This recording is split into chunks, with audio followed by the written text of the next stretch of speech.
It's easy to spot the locals in this area. All you have to do is listen to the way they pronounce the name of the town, because although it's Trefdraeth on the signs, they call it Tuddraeth. The meaning of the name is simple enough, town by the beach.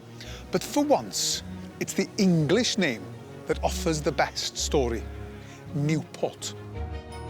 And although Newport appears to be a simple name too, it dates back to Norman times, and it tells the story of the tensions that exist to this day between the Welsh and the English languages. Trefdraeth was part of the kingdom y Deheubarth, the south, and it was ruled by Rhys ap Tewdwr. But following his death in 1093, the area fell into the hands of the Normans. Martin de Turibus was the first to call himself Lord of Cemys, or Cemais, which was the name of the medieval hundred, or community. His descendant, William Fitzmartin, established Trefdraeth as the capital of Cemys in 1197 and built Trefdraeth Castle. The town was described back then as Novo Burgo, or the new borough, and by the year 1282, the name Newport appears. It's surprising, really, that the ancient name Trefdraeth, or Tuddraeth, has survived at all.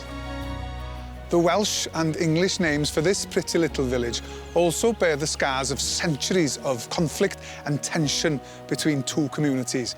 This is Nanhyfer, or Nevern, according to most maps.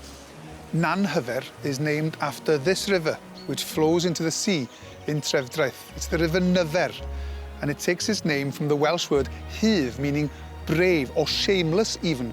But in this instance, it refers to the fact that this river can sometimes be fast-flowing and lively.